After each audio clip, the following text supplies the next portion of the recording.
আসো একা যাইবা একা, সঙ্গে কেহ যাইবে না। কি যাবে নাকি? কি বউ যাবে? বউ যাবে, ছেলে যাবে, মেয়ে যাবে? হায় হায় হায় হায়, এখনে মরে যান। একবারে ও মনেকে রাজ্যে পাহারা দিবে, বউ বলবে যে আমি ভয় পাই, আমি যাব না। ছেলে কয় আমাকে কন, মেয়ে কয় আমি একটা যুবতী মানুষ, এই বাপক পাহারা দেবো, এটা হইলো এটা। লাস্টে করে কি, ওই মাদ্রাসায় 2-3 জন বাচ্চা নিয়ে আসে, এ বাবা তোমরা কালকে 10, 50, 100 টাকা 200 টাকা দেওয়া হইবে, 500 টাকা দেওয়া, সারা কাছে বসিয়ে কোরআন পড়ো। কথা কন না কেন? হ্যাঁ, এটা চাদর একটা গায়ে দিয়ে ঘরের ভিতর আর রাখে না, এই ঠান্ডার মধ্যে আঙ্গিনার মাঝে একটা চকি বিছায়া, একটা জল চকি বিছায়া, ওর মধ্যে একটা চাদর উপরে দিয়ে এই যে শোয়া রাখলো, একদম বরফের মতো ঠান্ডা। কথা কন, বরফের মতো ঠান্ডা রে ভাই। এখনে মরে যান, 4 পয়সাও দাম নাই। কবু সে দুম্বা চড়ায়, খুব মনোযোগ দেন, কবু সে দুম্বা চড়ায়, সাদ করে হায় মেষের রাখাল, কভু তার দৃষ্টি হারায়, দূর সাহারায় যায় কেটে কাল। অচপল মৌনি পাহাড় মনোহরে তার রয় বসেছে, খেলাতে মন বসে না, যায় হারিয়ে নিরুদ্দেশে। অসীমেই বিশাল ভুবন, ওগো তার স্রষ্টা কেমন, কে সৃজন করলো সৃজন বিচিত্র এই চিত্রশালা। মেষেরা যায় হারিয়ে, মুগ্ধ নবীরয় নিরালা। কেমন আছেন? একটু খুশি খুশি বলেন না, এত চিন্তা নাই। এখন আর মাহফিলের মঞ্চ কেউ ভাঙতে পারবে না, ওর পিটিশন থাকবে না। কথা কন, কথা কন। যারা ভাঙবে ওরা কই যে গেছে, ওরা নিজেও জানে যে কোন জায়গাতে আছে। এখন আমাদের এই দেশ, আমরা এখন এই দেশ আমরা গর্ব, এই দেশ আমরা গর্ব। মানুষের কোনো মন গড়া কেতাব দিয়ে নয়, মানুষের কোনো মন গড়া বিধান দিয়ে নয়, আমরা এ দেশ এবার গর্ব কোরআন দিয়া, আমরা দেশ গর্ব হাদিস দিয়া। আমিরে জামাত একটি কথা বলেছেন, খুব ভালো লেগেছে। উনি বলেছেন আমরা ক্ষমতার লালসায়, আমরা ক্ষমতার লালসা করি না, আমরা ক্ষমতার কি লালসা। আলেম ওলামারা ক্ষমতার লালসা করে না। আলেম ওলামারা চায় যারাই ক্ষমতায় আসুক সঠিকভাবে এ জাতির জন্য কাজ করুক, এই জমিনে দিন কায়েমের জন্য আলেম ওলামারা লড়াই করে যায়। কথা কোন ঠিক কিনা? তিনি বলেছেন দয়া করে আল্লাহ যদি জামাতি ইসলামের ব্যানারে যদি ক্ষমতা আল্লাহ দিয়ে দেন, তাহলে আমরা এই দেশটাকে মদিনার সনদ দিয়ে এ দেশটাকে আমরা গড়ব। সুবহানাল্লাহ কর। তোমরা দাঁড়িয়ে আছো কেন? বসো, সুসুর করে বসে যাও, দাঁড়িয়ে থাকবে না। আমার সম্মানিত ভাইজান, সেই মদিনার সনদ দিয়ে দেশটাকে গড়তে গেলে আমাদের সেই সনদ এই জমিনের সংসদে, এই সনদ বাস্তবায়িত করতে গেলে আমাদেরকে জীবনের উপর ঝুঁকি নিয়ে কাজ করতে হবে। প্রয়োজনে কোরআনের আইন সংসদে বাস্তবায়নের জন্য, কোরআনটা সংসদের সংবিধান হোক, এইটার জন্য যদি আমাদের আরো একটা সাগর রক্ত দিতে হয়, ও গাইবান্দার মুসলমান, ঢোল ভাঙ্গার মুসলমান, কারা কারা রক্ত দিতে রাজি? দুহাত তুলে দেখান।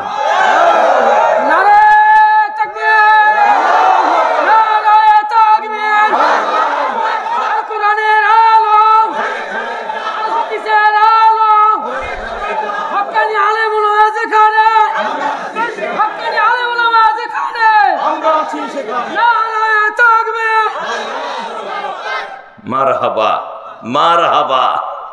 আমার ভাইজান, আলোচনা এখনই শুরু করব। আমরা অনেক কষ্ট করে দেশটাকে পেয়েছি, ঠিক কিনা? আপনারা দেখেছেন মিঠাপুকুরের জমিনে যেদিন আল্লামা সাঈদীর ফাঁসির হুকুম দিয়েছিল এই ফ্যাসিস্ট সরকার, অবৈধ সরকার, ঠিক কিনা? নিজেরাই ট্রাইব্যুনাল গঠন করে এই যে বিচারপতির বিসি থেতলি গেল, কি নাম জানি, এই কালামানিক, ওর বিসি তো দেখছেন তো আপনারা সবাই, গোটা বিশ্বের মানুষ বিসি দেখছে। কথা বল না কেন? হ্যাঁ, এই শয়তানের বাচ্চা আর হলো একটা টাকলা সুমন, ব্যারিস্টার সুমন, এর কারণেই আল্লামা সাঈদী 13টি বছর জেল খেটেছে এবং তাকে ইনজেকশন পুশ করে পৃথিবী থেকে বিদায় করে দেওয়া হয়েছে। ওই দিন এই মিঠাপুকুরের জমিনে 60টি তাজা গোলাপ ঝরে গেছে। 60টি তাজা গোলাপকে ঝরে দেওয়া হয়েছে। ইসলামী ছাত্র শিবিরের 7টি তরু তাজা গোলাপকে তারা ঝরে ফেলে দিয়েছে। এরকম করে গোটা বাংলাদেশে 100-র উপরে তাজা গোলাপ ঝরে গেছে শুধু একজনের জন্য, আল্লামা সাঈদীর জন্য। কথা বলেন, এই লোকটির নাম পর্যন্ত মাহফিলে নেওয়ার মতো পরিবেশ ছিল না। নাম নিলেই বক্তাকে অ্যাটাক করতো, বক্তাকে ঘাত ধরে স্টেজ থেকে নামিয়ে দিত। যদি মায়ের ঠিক মতো দুধ খেয়ে থাকো, যদি বকরির দুধ না খেয়ে থাকো, যদি মায়ের দুধ খেয়ে থাকো, লালন পালন হয়ে থাকো, আজকে আসো তো দেখি, আসো স্টেজে আসো, পিঠির চামড়া থাকবে না। তোমরা এতদিন যা করেছো তার প্রাচিত্য এখন তোমাদেরকে ভোগ করতেই হবে। কথা বলেন ঠিক কিনা? আমার সম্মানিত ভাইয়েরা, আসুন আমরা মূল কথার দিকে এগিয়ে যাই। প্রশংসা কার? আল্লাহ। আলহামদুলিল্লাহ, যে আল্লাহ দয়া মায়া করে আমাদের এই পরিবেশ দিলেন, যে আল্লাহর অশেষ মেহেরবানি করে আমাদেরকে জান্নাতের বাগানে আসবার বসবার সর্বাধিক দিয়ে তৌফিক দান করলেন, ওই মনিবের দরবারে শুকর গুজার হচ্ছি। সকলে বলছি আলহামদুলিল্লাহ। রব্বানা লাকাল হামদ হামদান কাসীরান তাইয়্যিবান মুবারাকান ফীহি। দরুদ আর সালাম নবীজির কদমে, হৃদয়ের সমস্ত আবেগ ভালোবাসা উজাড় করে দিয়ে সকলে বলছি সাল্লাল্লাহু আলাইহি ওয়াসাল্লাম। একটি হাদিস দিয়ে আলোচনাটা শুরু করব। হযরত উমর রাদিয়াল্লাহু তাআলা আনহু, উনি হযরতে আব্বাস রাদিয়াল্লাহু তাআলা আনহু, উনি একটা পরনালা দিয়েছিলেন। এই পরনালাটা প্রিয় নবীর অনুমতি ক্রমে দিয়েছেন, কিন্তু ওমর সেটা জানে না। সে পরনালা কি? ওই হাতলের মতো পানি পড়ে, ছাদের পানি পড়ে। তো হযরত আব্বাসের বাড়িটা এমন জায়গায় ছিল, আর ওই ছাদের পানিটা এমন জায়গায় পড়তো, সেটি হলো মসজিদে নববীর বারান্দায় ওই বাড়ির ছাদের পানি পড়তো। কিসের কোথায় পড়তো? মসজিদে নববীর বারান্দায়। একদিন বৃষ্টি হলো, হযরত উমর রাদিয়াল্লাহু আনহু তিনি মসজিদের বারান্দায় বসে আছেন। তো দেখেন বৃষ্টির পানি ওই পরনালা দিয়ে মসজিদে নববীর বারান্দায় ঢুকতেছে। তাতে এটা কেমন দিন একটা বিশ্রী অবস্থা মনে হচ্ছে। তিনি করলেন কি, পরনালাটা ভেঙে ফেললেন, যাতে করে মসজিদের পরিবেশ সুন্দর থাকে আর ভেতরে পানি না পড়ে। যখন তিনি পরনালা ভেঙে ফেললেন, এই খবরটা আব্বাস রাদিয়াল্লাহু আনহুর কাছে চলে গেল। তিনি যেহেতু ওমর হলেন খলিফা, আদবের সাথে এসে বললেন, আমিরুল মুমিনিন, আমি কিন্তু এই পরনালাটা প্রিয় নবী মুহাম্মদুর রাসূলুল্লাহ সাল্লাল্লাহু আলাইহি ওয়াসাল্লামের অনুমতি ক্রমে আমি লাগাইছি। আল্লাহর রসুলের কথা যখন ওমরকে বলা হলো, হযরত উমরের চেহারাটা একদম কালো হয়ে গেল, তার সমস্ত গায়ের পশম শিউরে উঠলো যে রসুলের অনুমতি নিয়ে আব্বাস পরনালা লাগাইছে, আমি উমর ভাঙার কে? এমন ভয় ঢুকে গেল তার হৃদয়ের ভিতরে, বুকে থরথর করে কাঁপতেছেন। আমার সম্মানিত ভাইয়েরা, তৎক্ষণাতেই হযরতে আব্বাসকে সাথে নিয়ে মসজিদে নববীর চলে গেলেন সেই বারান্দায়। বারান্দায় গিয়ে হযরত উমর নিজেই উট যেমন সাপর, মানে মানুষ যেমন সাপড়ের হাত নিচে রেখে হযরত উমর এরকম কুজার মতো হলেন, হয়ে আব্বাসকে বললেন, ভাই আল্লাহ দোহাই লাগে আপনি আমার পিঠের উপরে চড়ে পরনালাটা ঠিক করেন। আব্বাস বললেন যে এটা কোনো ক্রমেই সম্ভব না, তার কারণ আপনি হলেন আমিরুল মুমিনিন, মুসলিম জাহানের দ্বিতীয় খলিফা। আপনার পিঠের উপরে চড়ে আমি যদি পরনালাটা ঠিক করি, এটা আমার জন্য খুব দুঃখজনক, বেয়াদবি হবে। কিন্তু আমার মুসলমান ভাইয়েরা, হযরত উমর মানলেন না।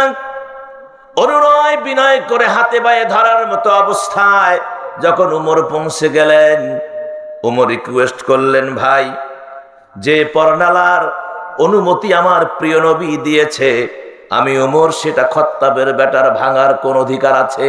বিধায় আপনি দেরি করবেন না, এর প্রায়শ্চিত্ত আমাকেই ভোগ করতে দেন। আপনি আমার পিঠের উপরে চড়ে এই পর্ণালাটা ঠিক করে দেন। অগত্যা হযরত আব্বাস রাদিয়াল্লাহু তাআলা আনহু হযরত উমরের পিঠের উপরে চড়লেন, পর্ণালাটা ঠিক করে দিলেন। সুবহানাল্লাহ কোন। আমাদের মতো মানুষ হইলে পিটাপিটি শুরু হয়ে যেত। ভাঙসিতা কি হয়েছে? হ্যাঁ, ভাঙসিতা কি হয়েছে?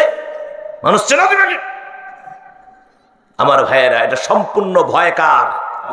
আল্লাহর ভয়। আল্লাহর ভয় যদি হৃদয়ে থাকে, আমার আল্লাহ সুবহানাহু ওয়া তাআলা তাদের হৃদয়টাকে প্রশস্ত করে দেন। ভালোবাসা, মানুষকে ভালোবাসার জায়গা আল্লাহ বান্দার হৃদয়ের ভিতরে দিয়ে দেন। জোরে কোন সুবহানাল্লাহ। আমার সম্মানিত ভাইয়েরা, আরেকটি কথা বলেই আলোচনা শুরু করব। সুন্দর একটি কথা বলবো। কারো কি মন খারাপ হবে? আমি কিন্তু আলোচনা এখনো যাই নাই, মানে একটু গোছ গাছের জন্য বলছি। শুরুতে পড়ো বিসমিল্লাহ। সুবহানাল্লাহ কোন। শুরুতে কি? পড়ো বিসমিল্লাহ। অবাক হলে বলো সুবহানাল্লাহ। আর মিথ্যা শুনলে বলো লা হাওলা ওয়ালা কুওয়াতা ইল্লা বিল্লাহ। আর বিপদ এলে বলো ইন্না লিল্লাহ। আর ধন্যবাদে বলো জাযাকাল্লাহ। আর ভবিষ্যতে ইনশাআল্লাহ। কি যে ভাই ভবিষ্যতে যারা ভবিষ্যতে আসবে, ভাই ইনশাআল্লাহ আমি চেষ্টা করবো আপনাকে দেওয়ার জন্য। এটা কিন্তু ভবিষ্যতের কথা, কথাটা ঠিক কিনা? এজন্য কি বলতে হয়? ইনশাআল্লাহ। আর প্রশংসায় বলো মাশাআল্লাহ। প্রশংসায় কি? মাশাআল্লাহ। আর কাজ শেষ হলে বলো আলহামদুলিল্লাহ। আর জোরে কোন কি বলতে হবে? আলহামদুলিল্লাহ। এই অভ্যাসগুলো, এই সুন্দর সুন্দর কথাগুলো আমাদের হৃদয়ে রাখতে হবে। আমাদেরকে বেশি বেশি এগুলো আমল করতে হবে। আমার ভাইজান, আল্লাহর নবী মুহাম্মদুর রাসূলুল্লাহ সাল্লাল্লাহু আলাইহি ওয়াসাল্লাম এই জগতের তিনি হলেন নিয়ামত, বরকত। তিনি গোটা জাতির জন্য রহমত। দলিল কোরআন। দলিল কি? কোরআন। সূরাতুল আম্বিয়া 107 নম্বর আয়াত। কয় নাম্বার? 107 নম্বর আয়াতে আল্লাহ পাক স্পষ্ট করে দিয়েছেন, ওয়ামা আরসালনাকা ইল্লা রাহমাতাল লিল আলামিন। আল্লাহ রাব্বুল আলামিন বলেন, নবীগণ তামাম আলমের জন্য, তামাম বিশ্বের জন্য আমি আপনাকে রহমত করে এই পৃথিবীর জমিনে প্রেরণ করেছি। নবীজি হলেন তামাম আলমের, তামাম দুনিয়ার, তামাম পৃথিবীর, তামাম জগতের। তাহলে বোঝা গেল যে এই জমিন একটা নয়। জমিন কয়টা? বলেন কতগুলো? বলেন আরো একটু আস্তে কর। এই এই এই ভাই, কি খবর? কেউ ডাকছে নাকি? কারো সন্ধান আছে?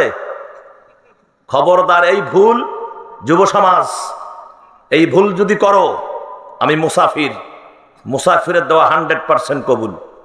সারা জীবন কামাই করলো এই কপালের মানে ক্ষতি শোধ করতে পারবা না। এই বেয়াদবি করা যাবে না। আমি যতক্ষণ থাকবো ততক্ষণ বসে থাকতে হবে। কথা বলে। আমিও তো যুবক মানুষ, মাত্র 35-40 বছর বয়স। কি বুড়া হয়ে, দাড়ি পাকছে, বুড়া হয়ে গেছি। এই আপনাদের টেনশনে দাড়ি পাকছি। হ্যাঁ, আপনাদের টেনশনে, এই জাতির টেনশনে দাড়ি পাকছে। এই জাতির হবেটা কি? এ জাতির কি হবে? আমার রসুলকে দেখেন।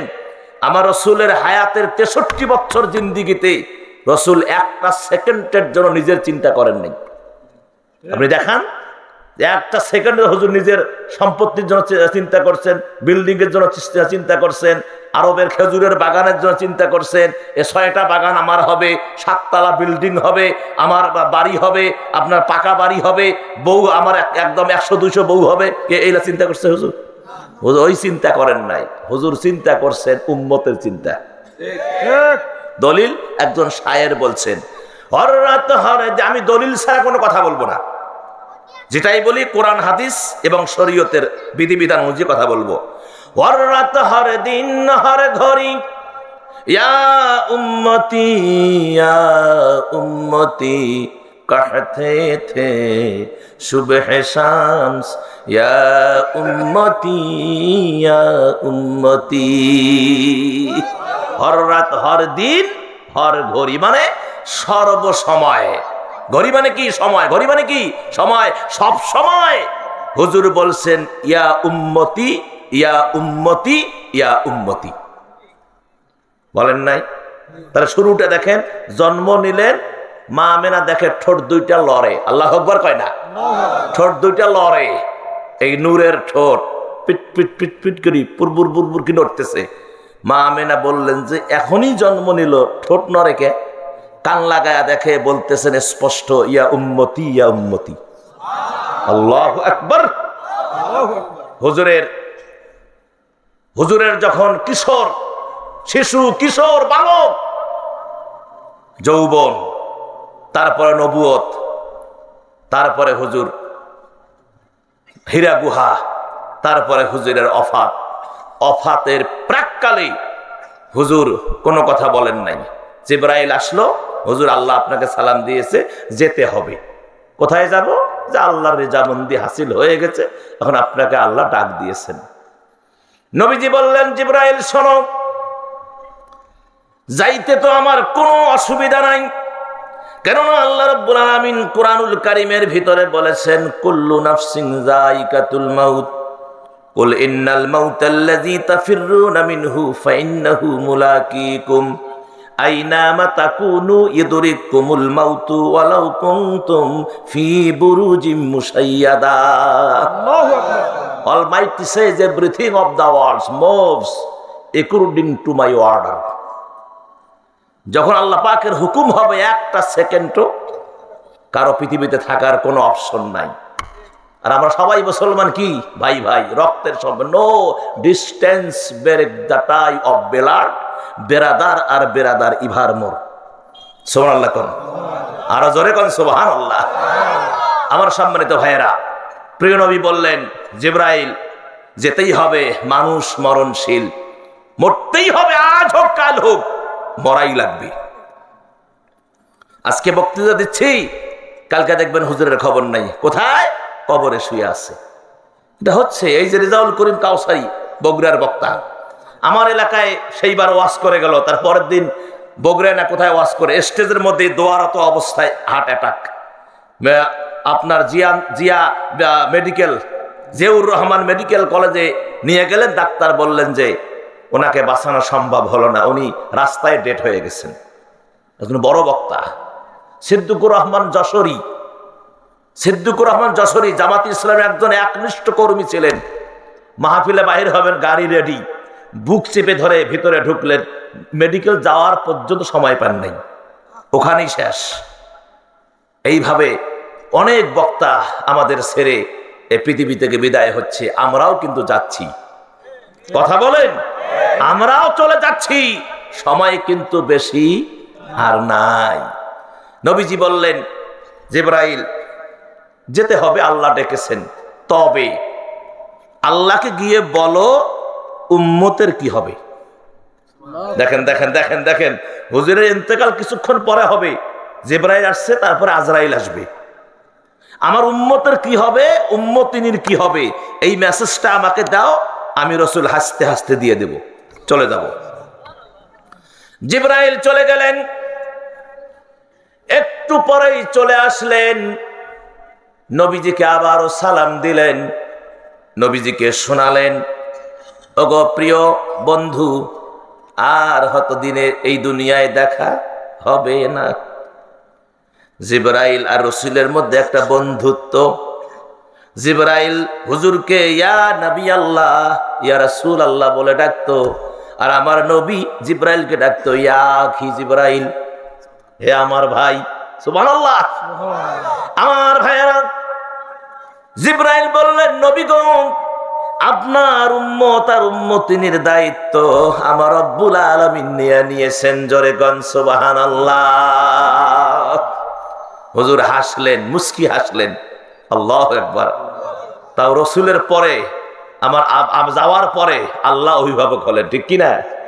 আমার ভাইয়েরা, জিবরাইল সালাম দিয়ে শেষবারের মতো সালাম দিয়ে হুজুরের চেহারাটা দেখে জিবরাইলও কান্দে, হুজুরও কান্দে। বিদায় হয়ে চলে গেলেন। এবার আসলেন আজরাইল। আহা, আজরাইল বললেন, ইয়া নবী আল্লাহ, প্রস্তুত? হুজুর বললেন প্রস্তুত। বৃদ্ধা আঙ্গুলটা হুজুরের সিনার উপরে বসায়া দিলেন।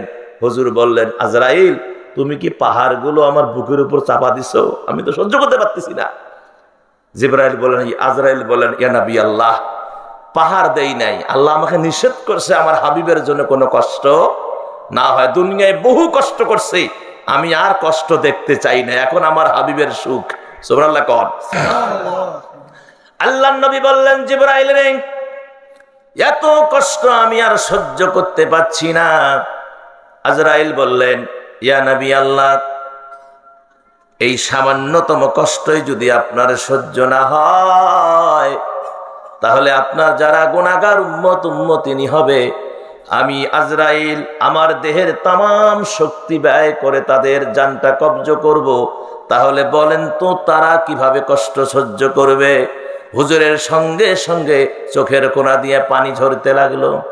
নবীজি বললেন, আজরাইল, আর দেরি করো না, আমার এখন যারা আছে, এখন থেকে কিয়ামত পর্যন্ত যত উম্মত উম্মতিনী আমার এই পৃথিবীতে আসবে, ও আজরাইল রে, সকল উম্মত উম্মতিনীর মৃত্যুর যত কষ্ট হয়, আমার বুকের উপর দিয়া আমার জানটা কব্জ করে নাও, তবুও গুনাহগার উম্মত উম্মতিনীরে মরণের সময় কষ্ট দিও না। হুজুর যাওয়ার আগে উম্মতের চিন্তা করছে, উম্মতের কষ্ট হুজুর নিজের বুকের উপর নিতে চাইছে। এমন একজন নেতা আমরা পেয়েছি, এমন একজন নেতা আমরা পেয়েছি। অথচ আজকে এই সমাজের ভিতরে এই নেতার ব্যঙ্গোক্তি করা হচ্ছে, প্রিয় নবীকে নিয়ে কুটুক্তি করা হচ্ছে, ব্যঙ্গোক্তি করা হচ্ছে, হুজুরকে নারী লিপ্স বলে গালি দিচ্ছে, সন্ত্রাসী বলে গালি দিচ্ছে, বিভিন্ন কুরুচি ভাষায় গালি দিচ্ছে। ওরা আবার মুসলমানের ঘরের সন্তান আব্দুর রহমান, ইদ্রিস আলী, আব্দুল কুদ্দুস, আব্দুল কাইয়ুম এই নামের আমার ভাইয়েরা। আর আপনি মুসলমান, ঈমান আছে, আপনি মসজিদে বসে তাসবিহ গুনতেছেন, সুবহানাল্লাহ সুবহানাল্লাহ সুবহানাল্লাহ, আর ঢোল ভাঙার মধ্যে আমার নবীকে অপমান করতেছে। ঢোল ভাঙার জামে মসজিদের ভিতরে বসে তাসবিহ সুবহানাল্লাহ সুবহানাল্লাহ, 7.5 হাত পাগড়ি বাতার দিয়ে সুবহানাল্লাহ সুবহানাল্লাহ। 4 পয়সাও দাম নাই। যদি মুসলমানের বাচ্চা হয়ে থাকো, নবীর যদি উম্মত হয়ে থাকো, যে আমার নবীকে গালি দিল, ওর জিভ টেনে ছিঁড়ে ফেলা দরকার আছে না নাই? জোরে কোন আছে না নাই? ওর জিভ টেনে ছিঁড়ে ফেলে দেওয়া হবে। যারা আমার রাসূলকে গালি দিবে, যারা আমার নবীকে গালি দিবে, যারা আমার আল্লাহকে নিয়ে মন্তব্য করবে, কোরআনকে নিয়ে মন্তব্য করবে, হাদিসকে নিয়ে মন্তব্য করে, ওর জিভ টেনে ছিঁড়ে ফেলে দেওয়া হবে। কারা কারা রাজি? দুহাত তুলে দেখান।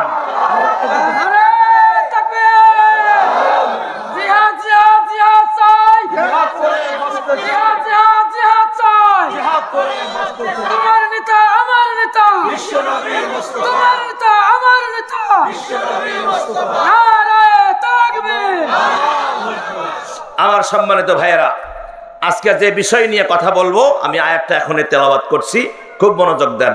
থাকবেন না চলে যাবেন? জোরে কোন। আমি বিষয়টা, আজকের বিষয়, আল্লাহ রাব্বুল আলামিন সূরা বানী ইসরাইল, সূরার নাম কি?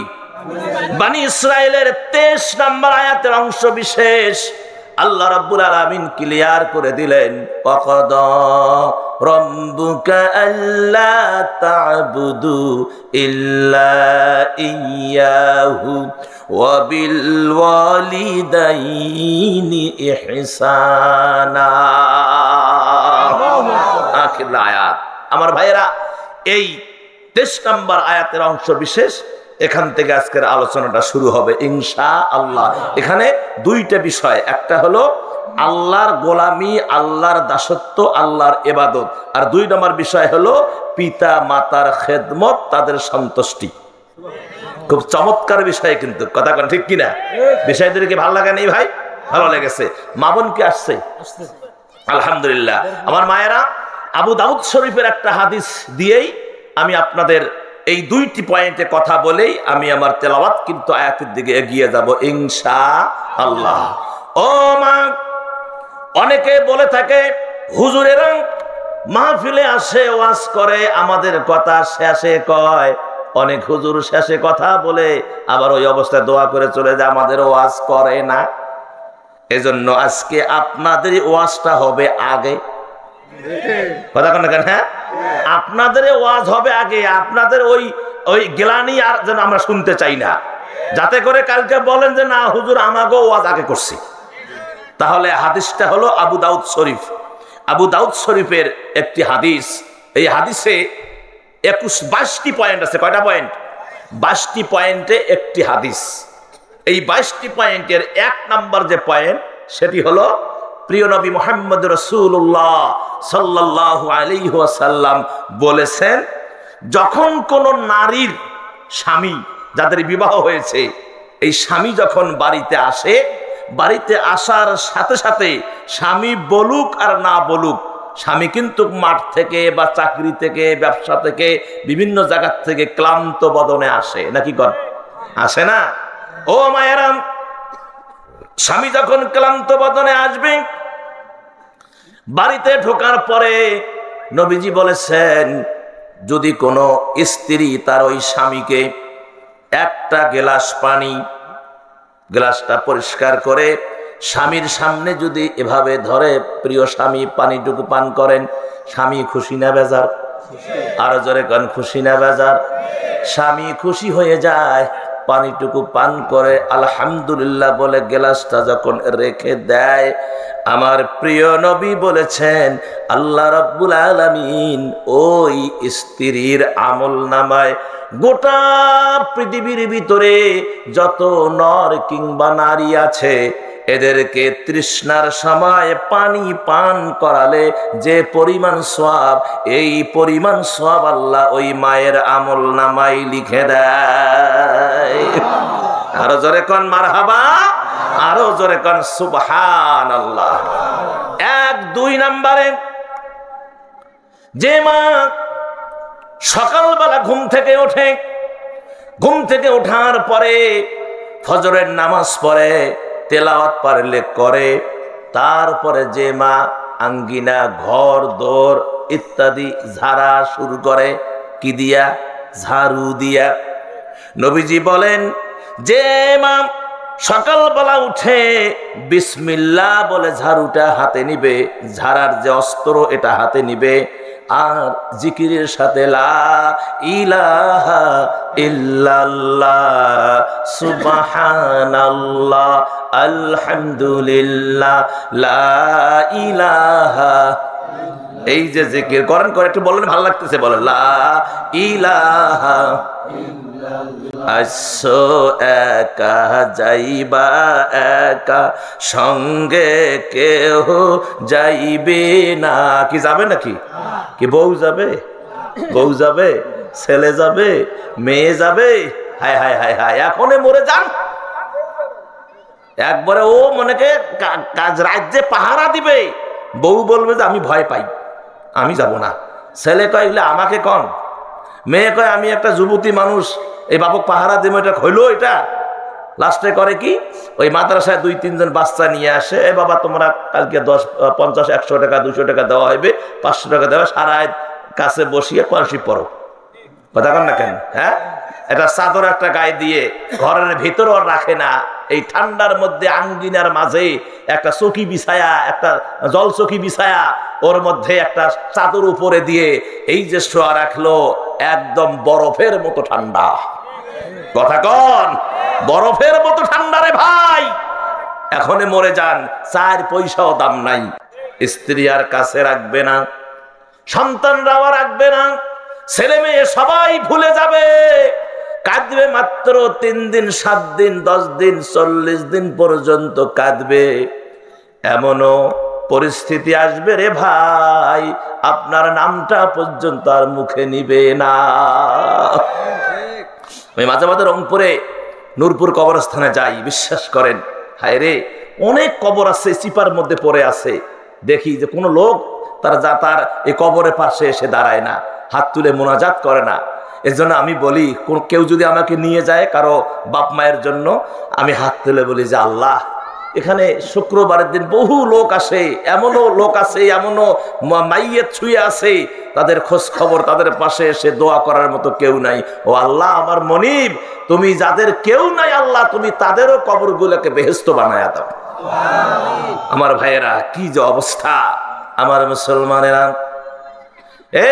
মা, নবীজি বলেন যে মহিলা সকালবেলা বিসমিল্লাহ বলে ঝাড়ুটা হাতে নিয়ে জিকিরের সঙ্গে ঝাড়ু দেয়, নবীজি বললেন ওই মায়ের আমলনামায় কাবা শরীফ ঝাড়ু দিলে যে পরিমাণ সওয়াব, ওই পরিমাণ সওয়াব আল্লাহ ওই মায়ের আমলনামায় লিখে দেয়।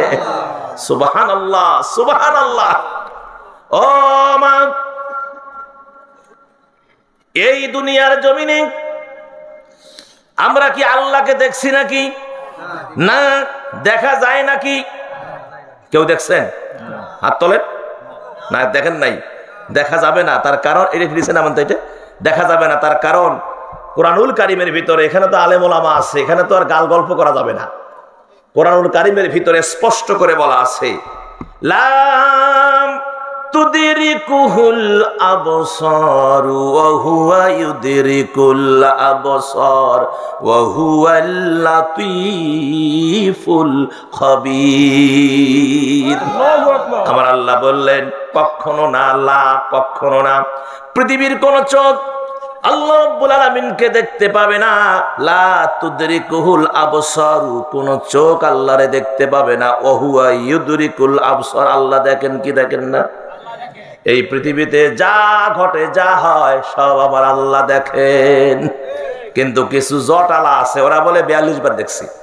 একবার মোহাম্মদপুরে গেলাম, গিয়ে দেখি লোকের ভিড়। কি আপনাদের অসুবিধা হচ্ছে? লোকের ভিড়, তেল পরা পানি পরা নিয়ে দাঁড়িয়ে আছে, সুতে নিয়ে দাঁড়িয়ে আছে। আমি জিজ্ঞেস করলাম, ভাই ভিতরে কি কি দেখা যায়? একটা গাছের নিচে সব ভিড় করতেছে। বললো যে হুজুর, ওখানে আমাদের ল্যাংটা বাবা বসে আছে। কি বাবা? ল্যাংটা বাবা। আমি বললাম ল্যাংটা বাবা, কাপড় গায়ে? কয় না হুজুর, কাপড় নাই দেখি তো বাবা। কাপড় নাই দেখি তো বাবা, কাপড় থাকলে আর বাবা কই? ল্যাংটা বাবা। আমি বললাম যে সি সি সি সি, আস্তাগফিরুল্লাহ, ল্যাংটা বাবা বসে আছে, আর মানুষ, মহিলা পুরুষ যুবতীরা পাগল হয়ে গেছে। হুজুর মাল আছে, মাল আছে, এ লোকের ভিতরে মাল আছে, আমাদের বাবার ভিতরে মাল আছে। আমি কই ভাই মন খারাপ করিয়েন না, ওর মাল যা সত্য বাইরে। মাল মানুষের তো কাপড়ের ভিতরে থাকে, আর ওর মাল তো সব বাইরে। কথা কয় না কে? হ্যাঁ, এরা বলে আল্লাহকে 42 বার 82 বার 100 বার দেখে। নাউজুবিল্লাহ কোন। এরা হচ্ছে ধান্দাবাজ। এরা কি বাজ? এরা হচ্ছে ধান্দাবাজ। জুতা পিটা করলে এরা ঠিক হয়ে যাবে। কথা কোন ঠিক কিনা? আর জোরে কোন ঠিক কিনা? আমার মুসলমান ভাইয়েরা, আল্লাহ রাব্বুল আলামিন, ওনাকে দেখা যায় না, উনি আমাদের দেখেন। কিন্তু কিয়ামতের ময়দানে আল্লাহকে দেখা যাবে, যাবে না? আল্লাহ দেখা দিবেন। সুবহানাল্লাহ কোন। তবে এই দুনিয়ার জমিনে যে সমস্ত মহিলারা মাত্র 2টা কাজ করবে, কয়টা? জোরে কোন। 2টা কাজ করবে, আল্লাহ রাব্বুল আলামিনকে তাদের দেখতে যেতে হবে না, আমার আল্লাহ নিজেই তাদেরকে দেখতে আসবেন। কত বড় ভাগ্যবান ওই মা।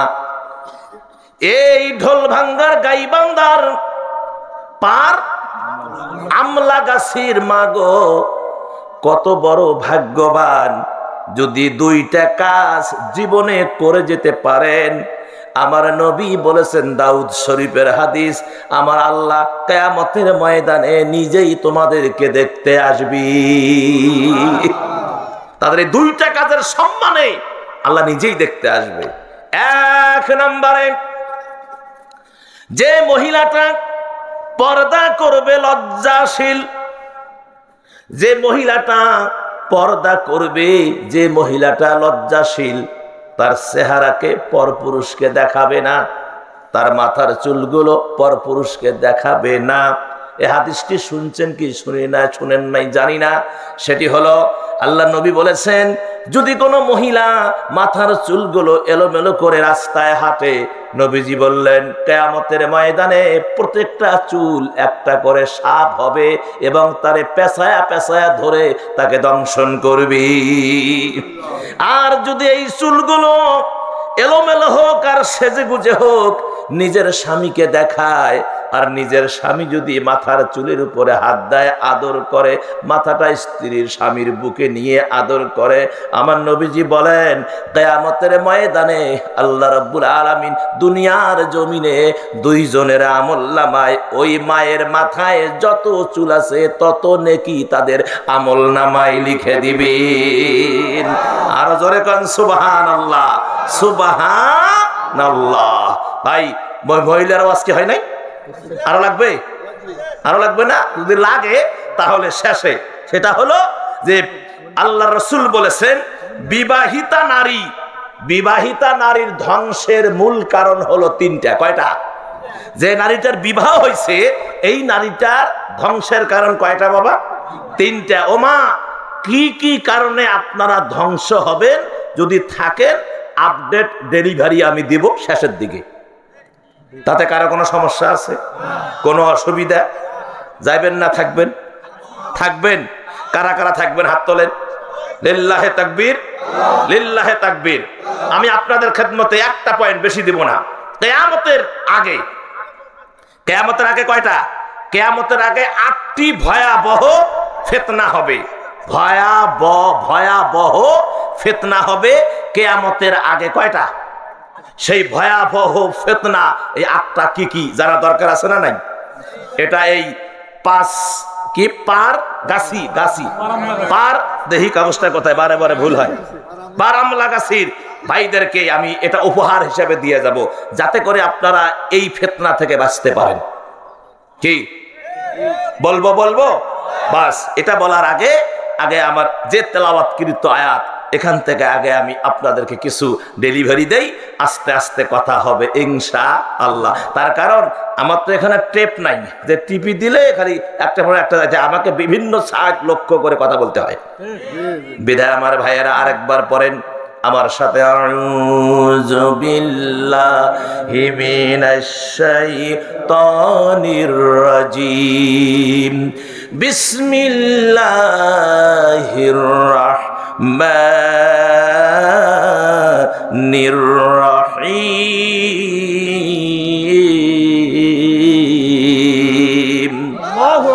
ওয়া ক্বাদা রাব্বুকা আল্লা তা'বুদু ইল্লা ইয়্যাহু ওয়া বিল ওয়ালিদাইনি ইহসানা।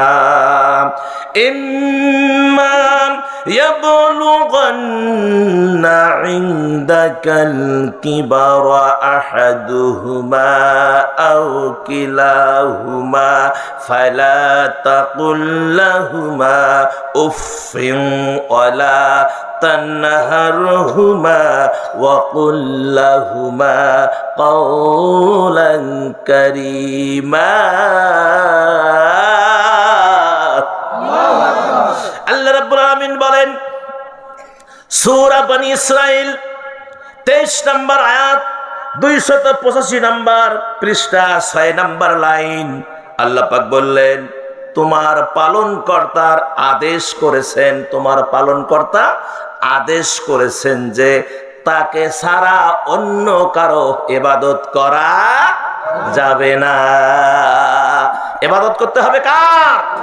আরো জোরে বলতে হবে কার? তিনি কোন আল্লাহ যার কোনো শরীক নাই।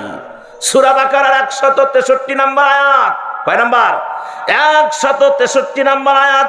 ওয়া ইলাহুকুম ইলাহুন ওয়াহিদ লা ইলাহা ইল্লা হুয়ার রহমানুর রহিম।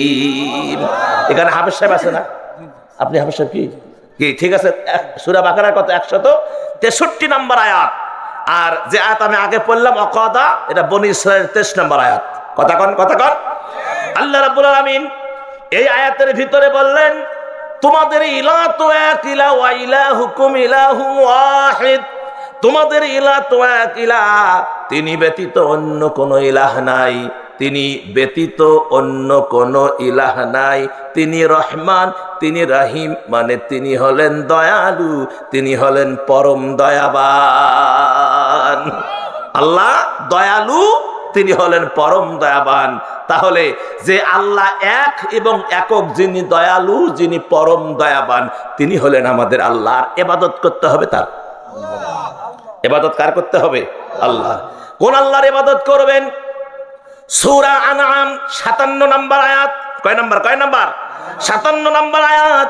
আল্লাহ রাব্বুল আলামিন বললেন, ইনিল হুকমু ইল্লা লিল্লাহি ইয়াকুসুল হাক্কা ওয়া হুয়া খায়রুল ফাসিলিন।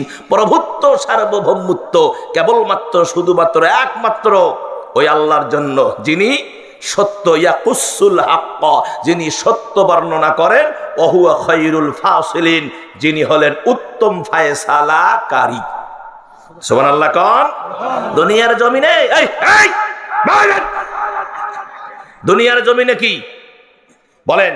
মামলা, নির্দোষ লোককে ফাঁসির কাস্টে, কি নির্দোষ লোককে ফাঁসির কাস্টে ঝুলিয়ে হত্যা করা যায় যদি জনবল থাকে, টাকা থাকে, ক্ষমতা থাকে।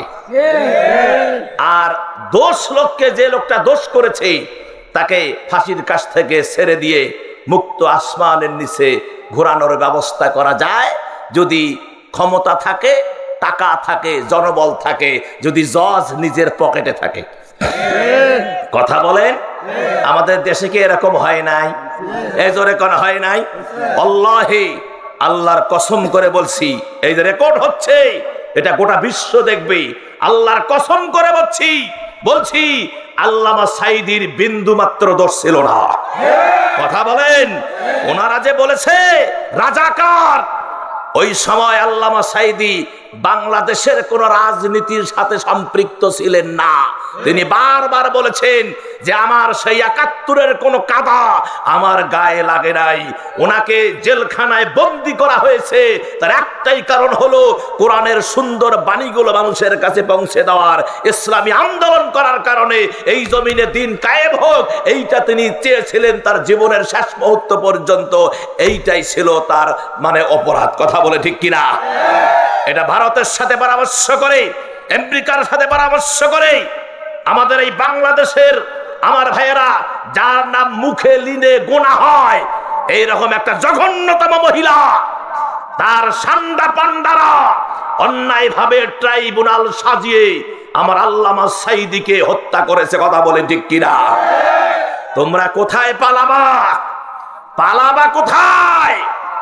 পালিয়ে কোনো লাভ নাই। তিনি বলেছেন, ইন্দুরের গর্ত তোমরা খুঁজে পাবা না। কথা বলেন, ইন্দুরের গর্ত খুঁজে পাবা না। আজ হোক কাল হোক তোমাদেরকে বাংলাদেশে ফিরে আসতেই হবে। আর বাংলাদেশে যখন আসবা, এই জনগণ তোমাদের বিচার করবে। কথা বলেন আমার ভাইয়েরা, আমরা ভুলে যাই নাই। অন্যায় ভাবে তোমরা আমাদের কলিজার টুকরা, আমাদের মাথার মুকুটদেরকে তোমরা ফাঁসির কাস্টে ঝুলিয়ে হত্যা করেছো। আমরা ভুলে যাই নাই সেই মতিউর রহমান নিজামীর কথা। আমরা ভুলে যাই নাই বর্ষিয়ান নেতা, ইসলামের অগ্রণী সৈনিক আমার ভাইয়ের আলী হাসান মুজাহিদের কথা আমরা ভুলে যাই নাই। কাদের মোল্লার কথা ভুলে যাই নাই। মীর কাসিমের কথা আমরা ভুলে যাই নাই। কথা বলেন ঠিক কিনা? বিনা দোষে তোমরা তাদেরকে হত্যা করেছো, তোমাদের বিচার বাংলাতে হবে। তোমাদের তো কপাল ভালো। আমরা ইসলামে বিশ্বাস করি, কোরআনে বিশ্বাস করি, হাদিসে বিশ্বাস করি, রাসূলের আদর্শ আমরা লালন করি আমাদের হৃদয়ে, যার কারণে এখনো তোমরা বেঁচে আছো। যদি আমরা মাত্র তোমাদের যে অপরাধ তোমরা করেছো, আমাদেরকে ঘর ছাড়া করেছো, সন্তানকে ইতিম করেছো, স্ত্রীকে বিধবা করেছো, নির্দোষে কারাভোগ করাইয়েছো, আমরা যদি 10%, 10% যদি প্রতিশোধ গ্রহণ করতাম, ও গাইবান্ধার মুসলমানেরা কান পেতে শোনেন, গাইবান্ধার সেই সমস্ত যারা ইসলামকে ভুলে গিয়ে দিনকে ভুলে গিয়ে ওই স্বৈরাচারীদের পা চেটে যারা দুর্নীতি করেছো, অন্যায় করেছো, আলেম ওলামাদেরকে গ্রেফতার করেছো, ফাঁসির কাস্টে ঝুলিয়েছো, তোমরা শোনো, 10% যদি আমরা প্রতিশোধ নিতাম তাহলে এই ঢোল ভাঙ্গা গাইবান্ধার আশেপাশে তোমাদের লাশ পড়ে থাকতো। কথা বলেন ঠিক কিনা? কিন্তু আমরা সেটা করি নাই, আমরা সেটা করি নাই। আমরা বিশ্বাস করি কাকে? আল্লাহকে। আমরা কোরআনে বিশ্বাস করি, আমরা রাসূলের আদর্শকে বুকে লালন করি, যার কারণে আমাদের ভিতরে মায়া বেশি। কথা কন ঠিক কিনা? তোমরা এখনো যদি ফিরে আসো, আমাদের এত ক্ষতি তোমরা করেছো, দেশটাকে শত শত বছর পিছিয়ে দিয়েছো, এখনো যদি ইসলামে ফিরে আসো, কোরআনে ফিরে আসো, তওবা করে ভালো হয়ে যাও, এখনো তোমরা আমাদের কলিজার ভাই, এখনো তোমরা আমাদের কি কলিজার ভাই। তার কারণ আমার রাসূলকে মক্কার জমিনে কম মার দেয় নাই, আমার রাসূলকে মারতে মারতে শোয়া দিয়েছিল, আমার রাসূলের গর্দানের উপরে পচা উঠে নারী ভুঁড়ি চাপিয়ে দেওয়া হয়েছিল, আমার রাসূলকে তায়েফের ময়দানে তারপরে পাথর বেড়ে বেড়ে রাসূলের চেহারাটাকে জর্জরিত করে দেওয়া হয়েছিল। জিবরাইল এসেছিলেন, জিবরাইল বললেন, ইয়া নবী আল্লাহ, আপনি যদি হুকুম দেন তাহলে এই তায়েফের ময়দানকে আমি উল্টায়া দেই, পাহাড় চিপে দিয়ে সবগুলোকে শেষ করে দেই। হুজুর কি বললেন জানেন? জিবরাইল এসে বললেন নবীকে, ইয়া নবী আল্লাহ, আপনি হুকুম দেন। নবীজি বললেন, শোনো, ফেরেশতাগণ ডেকে বলেন, ওগো নবী সারোয়ার, হুকুম তব পাইলে দিব চাপাইয়া পাহাড়, কত শক্তি রাখে তারা দেখাবো এবার, নিষেধ করিয়া নবী কেন্দে বলেন যারে যার, ওদেরকে মারিলে ভাবে কে ডাকিবে আল্লাহ, মদিনার বুলবুল নবী রাসূলুল্লাহ পাঠালেন খুশি হয়ে নিজে মাবুদ আল্লাহ, মদিনার বুলবুল নবী রাসূলুল্লাহ পাঠালেন খুশি হয়ে নিজে মাবুদ আল্লাহ। মাইর খেয়ে তায়েফ সেরে গেলেন পাহাড়, পাথরকে ডাকিয়া বলেন গায়েবেতে পরোয়ার, তুলার মতো নরম হাও নড়িও না খবরদার, বেয়াদবি করিও না ইনি রাসূলুল্লাহ, মদিনার বুলবুল নবী রাসূলুল্লাহ।